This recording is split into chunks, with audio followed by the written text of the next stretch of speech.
sudah pun meninggalkan kita, ahli keluarga telah pun meninggalkan kita, maka ketika itulah akan datang 4 perkara kepada kita. Dalam keadaan ahli keluarga telah pun meninggalkan kita, akan datang 4 perkara akan datang kepada kita. Yang pertama sekali akan datang kepada manusia adalah solat. Solat akan datang kepada kita dan dia akan duduk dekat kepala kita.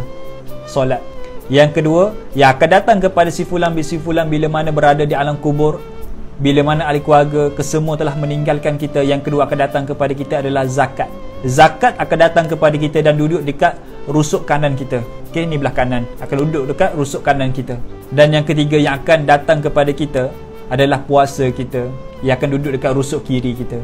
Dan yang keempat yang akan datang kepada kita, dia akan datang kemudian dia akan pergi dekat bahagian kaki. Dan itulah adalah amalan-amalan sunat, amalan-amalan kebaikan kita, yang mana kita suka bersedekah, bantu family, suka bagi hadiah, suka gembirakan orang, silaturahim, buat baik dengan orang.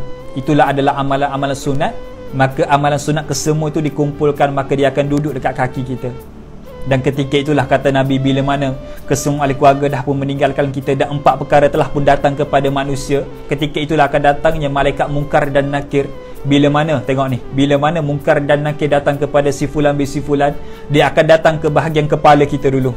Bila mana mungkar dan nakir datang kepada si fulan bin si fulan, dia akan pergi dekat bahagian kepala. Ketika itulah mungkar dan nakir melihat dekat bahagian kepala si fulan bin si fulan adanya amalan solat, adanya ibadah solat. Yang mana kata Nabi, ibadah solat itu seperti benteng untuk mempertahankan tuan dia yang pernah solat bila mana berada dekat dunia, mempertahankan daripada mungkar dan nakir. Dan ketika itulah mungkar dan nakir tengok dan dia akan beralih dekat rusuk kanan. Kata Nabi, dia akan beralih pergi dekat rusuk kanan. Lalu bila mana dia tengok sahaja mungkar dan nakir pergi dekat rusuk kanan, bila mana dia tengok dekat rusuk kanan adanya amalan zakat, yang mana amalan zakat itu pun akan menjadi benteng kepada tuan dia yang pernah dekat dunia dulu selalu je bagi zakat. Tak miss, setiap tahun akan bagi zakat. Tak perlu tunggu orang minta, terus je bagi. Ketika itulah mungkar dan nakir tengok, maka dia beralih ke rusuk kiri. Dan ketika mana dia pergi dekat rusuk kiri, ketahuilah ketika itu mungkar dan nakir melihat pula adanya satu amalan yang dinamakan sebagai puasa. Yang mana bila mana tibanya bulan Ramadan, dialah orang yang bersungguh-sungguh, dialah adalah orang yang tidak sabar nak melaksanakan ibadah puasa. Bahkan dia akan melakukan ibadah puasa dengan sebaik-baik dia. Dan ibadah puasa inilah kata Nabi akan menjadi benteng kepada tuan dia yang mana dekat dunia dulu dia sangat sukakan akan ibadah puasa, dia sangat jaga ibadah puasa, tambah-tambah bila mana dekat bulan Ramadan. Maka ketika itulah kata Nabi, mungkar dan nakir tengok dekat rusuk kiri, mungkar dan nakir akan pergi dekat bahagian kaki. Dan ketahuilah ketika itu jugalah dekat bahagian kaki tersangatlah banyak amalan mereka. Dekat bahagian kaki tersangatlah amalan mereka, tersangatlah banyak. Sebab apa?